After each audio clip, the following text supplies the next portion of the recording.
बघेल को बड़ी जिम्मेदारी दी जा सकती है। सूत्रों के हवाले से मिल रही जानकारी, दरअसल राष्ट्रीय महासचिव बनाए जा सकते हैं भूपेश बघेल।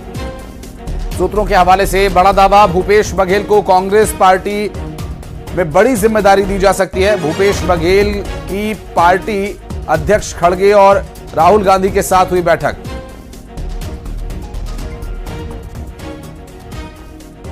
और शिवम प्रताप हमारे सहयोगी इस वक्त हमारे साथ जुड़ गए। शिवम, भूपेश बघेल का लोकसभा चुनाव, विधानसभा चुनाव में हमने देखा कांग्रेस पार्टी में किस तरह उनका कद है, क्योंकि प्रचारकों की सूची में नाम टॉप में उनका रहता है, और अब एक बड़ी जिम्मेदारी दिए जाने की तैयारी। क्या कुछ है डिटेल्स अपने पास? अब देखिए, निश्चित तौर पर सूत्रों का ये दावा है कि आज सुबह भूपेश बघेल की कांग्रेस पार्टी के अध्यक्ष खड़गे और एलओपी राहुल गांधी से मुलाकात हुई है। सूत्र लगातार इस ओर इशारा कर रहे हैं कि बहुत जल्दी भूपेश बघेल को राष्ट्रीय टीम में जिम्मेदारी दी जा सकती है। उच्च सूत्रों का ये दावा है कि भूपेश बघेल को राष्ट्रीय महासचिव बनाए जाने के बाबत बातचीत हुई है, क्योंकि वो पार्टी के एक बड़े ओबीसी चेहरा है। लगातार चाहे भले ही राज्य में पार्टी विधानसभा चुनाव हार गई हो, लेकिन उन्हें कई चुनाव प्रभारी बनाया गया था। जब राहुल गांधी रायबरेली से चुनाव लड़ने पहुंचे अमेठी से, तब भी उन्हें वहां पर प्रभारी बनाया गया था। और सूत्र ये लगातार दावा कर रहे हैं कि बाहर के विकल्पों पर पार्टी चर्चा कर रही है कि जो राज्यों के बड़े नेता हैं, और चूंकि राहुल गांधी लगातार जाति जनगणना पिछड़ा वर्ग की बात करते रहे हैं, ऐसे में भूपेश बघेल पार्टी के एक मुफीद चेहरा है। सूत्र इस ओर इशारा कर रहे हैं कि उन्हें जल्दी बड़ी जिम्मेदारी दी जाएगी। बिल्कुल शिवम, बहुत बहुत शुक्रिया आपका इस जानकारी को साझा करने के लिए। नजर बनाए रखिएगा आप, डिटेल्स लेने के लिए फिर लौटेंगे आपके पास। डीएमएफ घोटाला मामले में छत्तीसगढ़ में ईडी का छापा। दरअसल ईडी ने महाराष्ट्र, छत्तीसगढ़ के कई जगहों पर ठिकानों पर छापे मारे हैं, और 4 जगहों पर ईडी के द्वारा दबिश दी गई है, जिसमें 76 लाख रुपए नकद और 35 लाख रुपए खातों में सीज किए गए। डीएमएफ में 25 से 40% कमीशन देने का आरोप लगा। कई आपत्तिजनक दस्तावेज और डिजिटल डिवाइस भी जब्त किए गए। 186 करोड़ के घोटाले का ये पूरा मामला है। डीएमएफ में 25 से 40% कमीशन देने का आरोप लगा है। बात करेंगे, हमारे सहयोगी युगल तिवारी जुड़ गए हमारे साथ। युगल, ईडी के छापेमारी में अब तक क्या कुछ तथ्य आए हैं सामने? जी देखिए, ईडी ने महाराष्ट्र सहित छत्तीसगढ़ के 4 अलग अलग ठिकानों पर दबिश दी थी, और बाकायदा ईडी ने प्रेस रिलीज करके इस पूरे छापे की जो कार्रवाई है उसकी जानकारी दी है। आरोप ये भी लगे हैं इस 168 करोड़ के जो लगभग घोटाले हैं, तो उसमें कुल मिलाकर ये है कि कमीशन लेने के नाम पर 25 से 40% जो कमीशन है वो लिया जाता था। रिटर्न अधिक होने के नाम पर इस तरह की जो वसूली है वो की गई थी। और अब तक जो ईडी की जो जानकारी दी है, 76 लाख रुपए नगद और 35 लाख रुपए खातों में जो सीज कराए हैं, वहीं 76 लाख रुपए नकदी है वो जब्त हुआ है। तो ये एक बड़ी कार्रवाई ईडी की डीएमएफ घोटाले को लेकर के कही जा सकती है। बहुत शुक्रिया युगल आपका इस पूरे मामले पर जानकारी के लिए। तो 4 जगहों पर ईडी ने दबिश दी है, और जिस तरह से हमारे सहयोगी युगल बता रहे हैं कि अब तक इस पूरे मामले में कार्रवाई का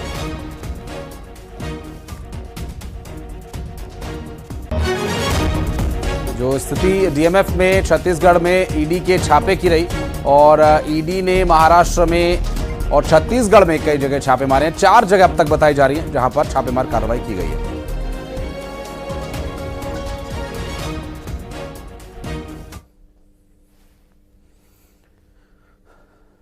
और सुकमा में 5 नक्सलियों को गिरफ्तार किया गया। सुरक्षा बलों को बड़ी कामयाबी हासिल हुई। एक महिला समेत 5 नक्सलियों को गिरफ्तार किया गया, और गिरफ्तार नक्सलियों से विस्फोटक सामग्री बरामद हुई है। एक नक्सली पर 5 लाख रुपए तक का इनाम था, जिसमें 5 नक्सली अब तक गिरफ्तार किए गए। सुरक्षा बलों के हाथ बड़ी कामयाबी, एक महिला समेत 5 नक्सलियों की गिरफ्तारी हुई है, और इन गिरफ्तार नक्सलियों में एक 5 लाख का इनामी नक्सली भी शामिल है। और आपको बता दें कि गिरफ्तार नक्सलियों से विस्फोटक सामग्री भी बरामद हुई है, और ऐसे में बड़ी कामयाबी से सुरक्षा बलों के लिए माना जा रहा है। 5 लाख का इनामी नक्सली इसमें शामिल रहा, और इस कार्रवाई के दौरान 5 नक्सलियों से विस्फोटक तक बरामद हुआ है। आप देख सकते हैं तस्वीरों में, और ये सामग्री इनसे बरामद हुई है। सुकमा से बड़ी खबर, एक्सक्लूसिव तस्वीरें। सुरक्षा बलों के हाथ बड़ी सफलता, एक महिला नक्सली समेत 5 नक्सलियों को गिरफ्तार करने में सुरक्षा बलों के हाथ लगी बड़ी कामयाबी। नक्सलियों से विस्फोटक सामग्री तक बरामद हुई है और इसमें एक नक्सली जिस पर 5 लाख रुपए का भी इनाम है पकड़ा गया है। बड़ी सफलता, बड़ी कामयाबी। सुकमा से बड़ी खबर, 5 नक्सलियों की गिरफ्तारी का यह मामला, जिसमें कि 5 लाख रुपए का एक इनामी नक्सली भी इन 5 नक्सलियों में शामिल है, जिसमें एक महिला नक्सली भी शामिल है और तो और इनके पास से विस्फोटक भी बरामद हुआ है।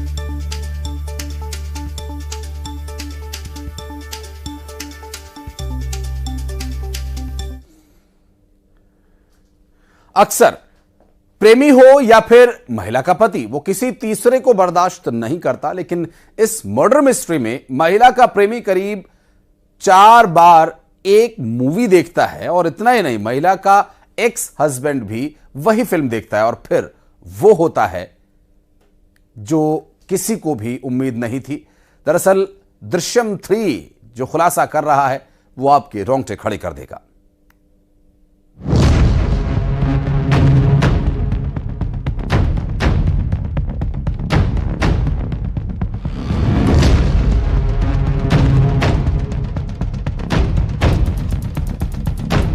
कवर्धा में दृश्यम 3। प्रेमी ने 4 बार देखी एक ही मूवी, एक्स हस्बैंड ने भी सीखा वही तरीका। लव ट्रायंगल की अजीब दास्तां, एक्स हस्बैंड की खौफनाक साजिश। वो एक्स वाइफ के प्रेमी का बना दोस्त, महिला के प्रेमी ने भी दिया साथ। जंगल में कत्ल, डैम में गाड़ी, मोबाइल भी बंद। इस डैम में करीब 20 दिन से एक राज दफन था, उसी राज को यहां निकाला जा रहा है। डैम से एक स्कूटी निकली, इसी डैम में मोबाइल भी फेंका गया था। अब जरा जंगल की तरफ चलते हैं। यहां करीब 20 दिन से एक महिला की गुमशुदगी का राज दफन था। महिला की लाश को इस जंगल में दफनाया गया था। हत्यारे ये दोनों आरोपी हैं। कत्ल हुआ था ग्वालिन साहू का। कत्ल में शामिल इन दोनों आरोपियों के बारे में बताएं उससे पहले ये सुनिए। एक आरोपी राजाराम ने 4 बार दृश्यम मूवी देखी। कवर्धा के लोहार थाना इलाके के कल्याणपुरा का मामला है। मृतका ग्वालिन बाई के पिता थाना सहसपुर लोहारा में आकर गुमशुदगी का रिपोर्ट दर्ज कराए थे, जिसके बाद लगातार गुम महिला की पता तलाश की जा रही थी। जो जिन पे संदेह था उन संदेहियों का CDR, IPDR और अन्य तकनीकी साक्ष्यों का अवलोकन किया गया, जिस पर पाया गया कि हो सकता है इनके द्वारा या तो जो महिला गुम है उसको कहीं और रखा गया है या हत्या भी कारित की जा सकती है। दूसरे आरोपी लुकेश ने एक बार मूवी देखी। जब दोनों ने मूवी देख ली तो एक प्लान बनाया कि ग्वालिन साहू को ठिकाने लगाना है और सबूत को कैसे छिपाना है, ये भी दोनों ने तय किया। 22 जुलाई को ग्वालिन साहू अदालत जाने के लिए निकली थी, लेकिन घर नहीं लौटी। दरअसल ग्वालिन की हत्या कर दी गई थी। 2 संदेही थे, लुकेश साहू जो कि ग्वालिन बाई का पति है और 3 वर्ष से अलग रह रहा था, और दूसरा उसका प्रेमी राजाराम। दोनों चिमागोंदी के निवासी हैं। दोनों से पूछताछ किया गया। कड़ी से पूछताछ करने पे दोनों ने हत्या कारित करना स्वीकार किया। अब सुनिए चौंकाने वाला खुलासा। ये वो लव ट्रायंगल है या यूं कहें ऐसी साजिश जिसमें ग्वालिन के प्रेमी राजाराम और उसका एक्स हस्बैंड लुकेश दोनों ने मिलकर ग्वालिन साहू की हत्या की। जो राजाराम है वो बिल्कुल उससे प्रताड़ित था, परेशान चल रहा था। ग्वालिन बाई राजाराम से करीब 1.5 लाख रुपए ले चुकी थी और बार बार कभी भी उसके दुकान पे आती थी। तो मोबाइल का दुकान था राजाराम का, मोबाइल ले जाती थी, कंप्यूटर का सामान कुछ ले जाती थी और परेशान करती रहती थी, जिसके कारण वो उसकी हत्या करना चाहता था। वहीं जो लुकेश है उसका पति, वो उसको भरण पोषण के लिए पर महीने जैसा उसने बताया कि 10,000 रुपया दे रहा था और उससे पैसा और एक्स्ट्रा मांग रही थी।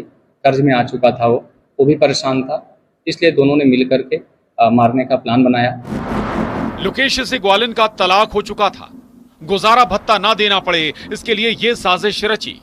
इधर प्रेमी राजाराम प्रेमिका ग्वालिन के कैरेक्टर पर शक करता था। ऐसा कम ही देखने को मिलता है कि प्रेमी अपनी प्रेमिका के एक्स हस्बैंड के साथ मिलकर उसकी ही हत्या की साजिश रचे। 19 तारीख को सुबह लुकेश ने फोन किया था राजा राम को बोला कि आज हम लोग अपने जो हमने प्लान किया है उसको अंजाम दे देते हैं। उसके बाद राजा राम ने फ़ोन किया ग्वालिन को, ग्वालिन आई। उसके बाद दोनों राजा राम और ग्वालिन के स्कूटी पे बैठ के गए। उसके पीछे पीछे लुकेश भी गया और उस घानीघुटा जो घाट है उसके जंगल में गला दबाकर उसकी हत्या कर दी। उसके बाद वहाँ जंगल में ही उसके शव को दफना दिया। छुटकारा पाने के लिए कई बार मूवी देखी, लेकिन क्लाइमैक्स सबके सामने, सलाखों में कातिल है। कवर्धा में मनीष मिश्रा के साथ bureau report, news 18, Madhya Pradesh, Chhattisgarh. Murder online सुनकर ही शायद आपको बहुत अजीब लगे, लेकिन जी हां, यही हुआ। एक ऑनलाइन मर्डर का मामला आया सामने, जहां ऑनलाइन मर्डर में क्या कुछ हुआ इस रिपोर्ट में देखिए। न कार न बंगला, पति निकला कंगला।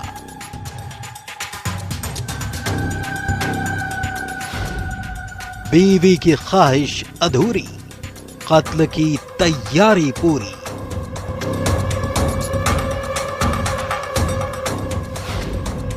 उसने ऑनलाइन तलाशा कत्ल का तरीका।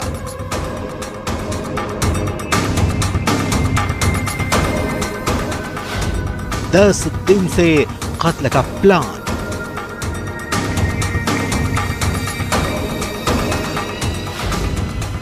कातिल का फरमान, उसे मरना ही होगा।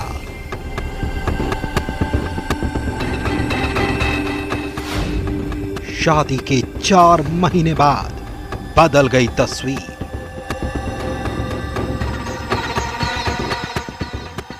यह कातिल एक अलग ही दुनिया में जी रहा था, जिसकी अभी अभी नई शादी हुई। सेहरा सजा, दुल्हनियां घर आई। हम सफर के साथ हनीमून का भी प्लान था। बाहर घूमने फिरने आरोपी ने बीवी से वादा भी किया था, वो उसे कार लेकर देगा। लेकिन न कार न बंगला, पति निकला कंगला। आरोपी के पास न तो नौकरी थी, ना ही खर्चे के लिए पैसे। तो फिर इसने कत्ल का प्लान बनाया। सुनिए पुलिस की जुबानी, कैसे इंटरनेट पर कत्ल का तरीका खोजा, कैसे मौत देगा, क्या जहर से या फिर चाकू से मार डाले या फांसी के फंदे पर लटका दे। सुनिए मोबाइल हिस्ट्री ने जो राज उगले। इसकी हत्या के लिए जो है पिछले विगत 10 दिन से इसकी जो है प्लानिंग की जा रही थी। जब पूछताछ की गई, विस्तार से जो है तकनीकी साक्ष्यों का संकलन किया गया, तो ये बात सामने आई कि लगभग 10 दिन से ये हत्या करने के लिए प्लान कर रहा था। और उसकी ऑनलाइन हिस्ट्री में, यूट्यूब हिस्ट्री में इस तरह के साक्ष्य मिले, जैसे ऑनलाइन चाकू खरीदना, इसके अलावा जो है कीटनाशक का प्रयोग देखना कि किस प्रकार से साइनाइड जो है असर करता है, फांसी देके किस प्रकार से व्यक्ति को मारा जाता है। इस तरह की चीज़ें जो है इनकी यूट्यूब हिस्ट्री में सामने आई। 10 दिन की प्लानिंग कत्ल से पहले की गई, फिर कातिल ने कत्ल कर ही दिया। अब सवाल है, कत्ल किसका हुआ? क्या बीवी से छुटकारा पाने के लिए वारदात को अंजाम दिया गया? तो कत्ल की कहानी कुछ और है। आरोपी ने अपनी नई नवेली दुल्हन को नहीं, बल्कि एक बुजुर्ग को मार डाला। ये अमझेरा थाना क्षेत्र में जो है 7 तारीख को एक 55 वर्षीय व्यक्ति का शव मिला था, जिसमें 103 BNS का मामला पंजीबद्ध किया गया था और मामला विवेचना में लिया गया था। इसमें पुलिस अधीक्षक महोदय और अतिरिक्त पुलिस अधीक्षक महोदय के निर्देशन पे टीम गठित की गई थी और टीम गठित करके गहनता से जो है इसमें विवेचना की जा रही थी। धार के अमझेरा थाना इलाके में बिजलिया खोदरा में 55 साल के बुजुर्ग हेमराज की हत्या की गई थी। वजह सुनेंगे तो हैरान रह जाएंगे। ताना और 15 लाख का बीमा, जल्लाद औलाद का कहर, ताना और मर्डर, बीमा की रकम, बागबां का कत्ल। यही है इस कत्ल की पूरी कहानी। आरोपी मुन्ना ने पिता हेमराज की बेरहमी से हत्या कर दी, जिसे ट्रेडिंग का शौक लगा था। जिसने पत्नी से वादा किया था वो उसे रानी बनाकर रखेगा, लेकिन मुन्ना को आए दिन पिता के आगे हाथ फैलाना पड़ता था और उसे इसके बदले में बीवी के सामने जलील होना पड़ता था, जिसके चलते मुन्ना के दिल में इंतकाम जागा। बेसिकली पिता की हत्या के पीछे कारण ये था कि लगभग 4 माह पूर्व जो है इसकी शादी हुई थी, जो आरोपी है इसकी शादी हुई थी। शादी के बाद से जो है इसके पास आय का कोई साधन नहीं था, पिता से पैसे मांगता था, जिसपे पिता द्वारा जो है इसको पैसे नहीं दिए जाते थे, पिता द्वारा जो है ताने मारे जाते थे, गाली गलौज भी होता था इनका आपस में। पत्नी से इनने कई वादे कर रखे थे कि मैं जो है आगे आने वाले भविष्य में मकान बनवाऊंगा, स्कॉर्पियो खरीदूंगा उसके लिए, लेकिन इनके पास में, आरोपी के पास में किसी प्रकार का कोई साधन नहीं था। तो उस साधनों को जुटाने के लिए, और दूसरा कारण जो है उसमें ये भी सामने आया कि आरोपी द्वारा ये बताया गया कि उसकी पत्नी के प्रति जो है उसके पिता का व्यवहार ठीक नहीं था, उसकी नीयत भी ठीक नहीं। 3 दिन में रिश्तों का ये कातिल बेनकाब हो गया। धार में नवीन मेहर के साथ ब्यूरो रिपोर्ट, न्यूज़ 18। भोपाल के पौष इलाके में विधायकों की बिल्डिंग में लूट की वारदात हुई थी। पिस्टल के दम पर 11 लाख रुपए लूटे गए। आप जानकर दंग रह जाएंगे। जेल में बना था जुर्म का याराना, जिस गैंग के पीछे था एक शातिर दिमाग।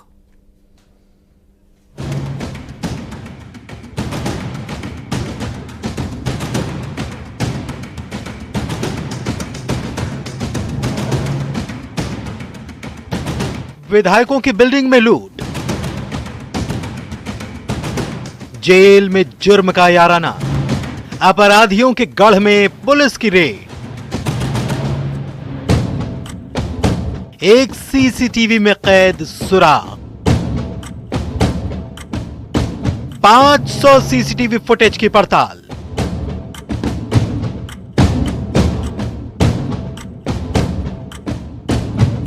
ऐसे रची गई थी साजिश। इस एक सीसीटीवी फुटेज ने एमपी पुलिस की नाक में दम कर दिया था। पुलिस वालों के दिन का चैन और रात का सुकून छीन लिया था। मामला ऐसा ही था भोपाल के वीवीआईपी पौष इलाके रचना टावर में, जहां पर सांसद विधायकों के फ्लैट है।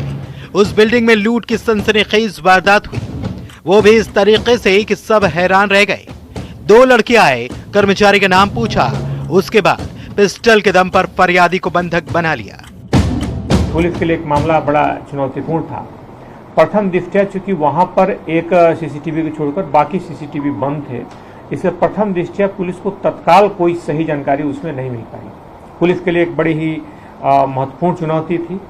इसमें खास तौर पे जो वहाँ का स्थानीय थाने की उसमें टीम पहुंची, उसमें डीसीपी, एडिशनल डीसीपी के साथ साथ उसमें एसीपी दीपक नायक और साथ ही थाने की सारी टीमें वहां पे पहुंची। वरिष्ठ अधिकारी भी वहां पहुंचे, एडिशनल सीपी अवधेश, और बाद में मैंने भी घटनास्थल का निरीक्षण किया। उसमें सारी चीज़ों का हम लोगों ने गंभीरता से जायजा किया। साथ ही साथ क्राइम ब्रांच की टीम भी पहुंची। उसमें सारे मुद्दों पर लगभग अलग अलग करके 8 टीमें अलग अलग गठित की गई। लुटेरों की पड़ताल में 500 सीसीटीवी फुटेज खंगाले गए, जिनमें एक सुराग सबसे अहम था, और वो था वारदात के वक्त लुटेरों का सवाल कि कैश कहां रखा है। यही सबसे अहम क्लू बना। उस 500 सीसीटीवी का एक मिनट का उसमें फुटेज और बाकी गहराई के साथ बाकी जो जानकारियां निकल सकती थी, कई जानकारियां उसमें स्थानीय तौर पर और बाकी जगहों पर मिली, जिन्हें सुरक्षा कारणों से भी शेयर नहीं किया जा सकता। लेकिन उन जानकारियों के आधार पर पुलिस धीरे धीरे इस निष्कर्ष पे पहुंच रही है कि इस घटना के पीछे कौन लोग हैं। इसमें 28 जो कर्मचारी हैं, पूर्व कर्मचारी, उनसे भी पूछताछ की गई। मतलब साफ था, कोई था जो ये जानता था कि रुपए कहां रखे रहते हैं। लुटेरों का कनेक्शन जुड़ा यूपी से। लूट का मास्टरमाइंड निकला कंपनी में काम करने वाला पूर्व कर्मचारी।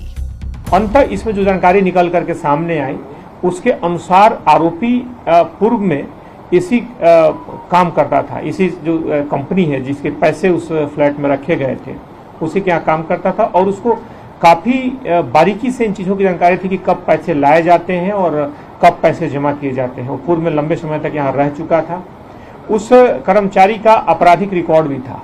वो पूर्व में डबल मर्डर के केस में भी बंद था। उसमें एक जो कर्मचारी जिसमें बहुत सारे लोगों से जो पुलिस ने जानकारियां निकाली, उसके आधार पर पुलिस धीरे धीरे उसमें घटना के सूत्रों को जोड़ने लगी। जो डबल मर्डर के केस में जेल में भी रह चुका है। बैतूल जेल में जुर्म का याराना बना, लुटेरों से दोस्ती हुई और फिर लूट का प्लान बना। और अंतर जो कड़िया निकल के सामने आई, कुछ दिनों पूर्व उस एक कर्मचारी ने जिसने कि इस कंपनी को छोड़ दिया था, उसके दिमाग में इस तरह का षड्यंत्र छोड़ने के साथ ही लगातार कायम था। उसने कुछ ऐसे आरोपियों से संपर्क किया जो कि पूर्व में कई इस तरह के अपराधों में रह चुके थे। खासतौर पे एक वो कर्मचारी जिसका नाम मदन सेन है, जब बैतूल जेल में बंद था उस दौरान उसको वहां के कुछ दूसरे अपराधियों से मुलाकात हुई थी जो कि दूसरे लूट की वारदातों में शामिल थे। एक महिला का भी खुलासा हुआ जो आरोपियों की मदद कर रही थी। प्रकरण में लगभग 6 लाख के आसपास की रकम जब्त की गई है।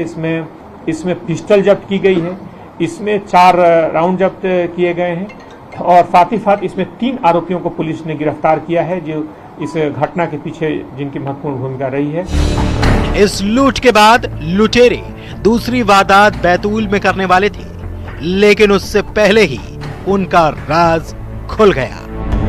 भोपाल में वासु चौरे के साथ ब्यूरो रिपोर्ट, न्यूज़ 18।